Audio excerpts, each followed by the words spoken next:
Hardly a day goes by that someone of prominence, a politician, a talk show host, an entertainer, doesn't call some conservative, or conservatives generally, racist.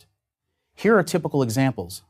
The chairman of the Democratic Congressional Campaign Committee, Congressman Steve Israel.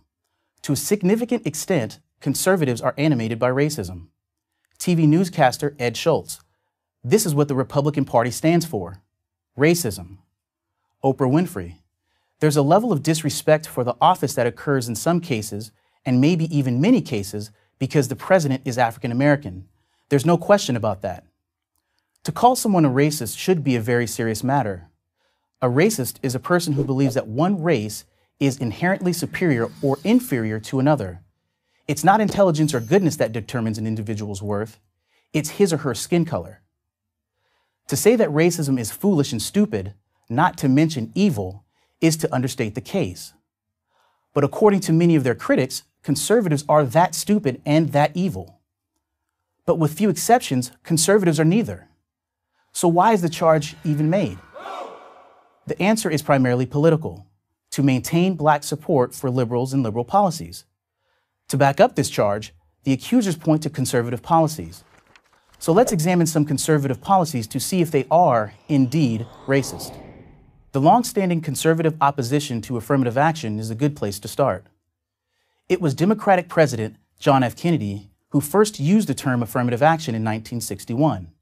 But affirmative action, in the way we think of it now, wasn't implemented until 1970, during the administration of a Republican president, Richard Nixon.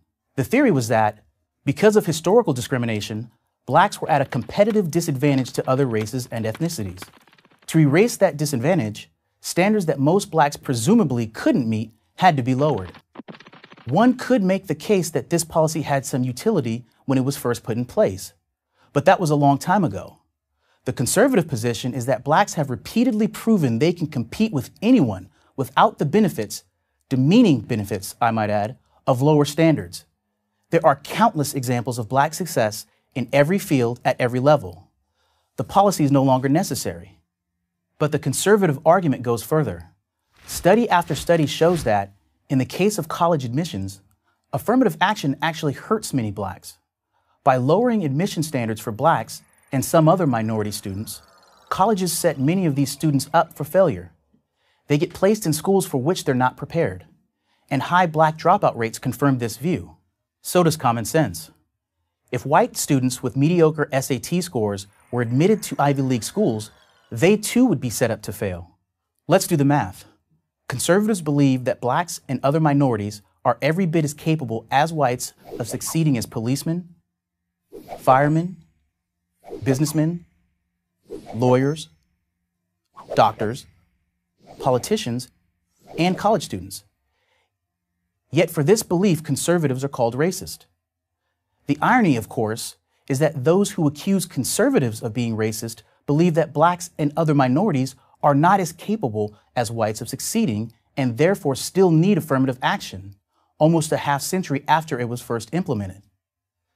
Let's look at another issue where this contrast between conservatives and those who accuse them of being racist is even more starkly drawn: voter ID. Conservatives say that America should require that every voter present an ID when he or she votes, just as European countries do in order to help keep their elections honest. Are all these democracies racist? Of course not. Yet the accusers say that conservatives who support voter ID are racist. Why do they say this? Because, they argue, it's really a ruse to prevent blacks and other minorities from voting, since many of them just aren't capable of acquiring an ID. Can you get more condescending than that? Let's be real. You need an ID to drive, to fly, to buy a beer, even to purchase some cold medicines. Whites can do it, but blacks can't? Tell me who the racists are again? One more example. It's conservatives who push for school vouchers, which would allow all parents, not just wealthy ones, to choose their children's school. It's the other side that doesn't trust minority parents to select an appropriate school for their children. Why aren't the people who compel black children to stay in terrible schools the racists? At some point, maybe you'll start asking yourself, like I did, who's really obsessed with race? And whose policies really hurt blacks and minorities? maybe it's not who you think it is. I'm Derek Green of Project 21 for Prager University.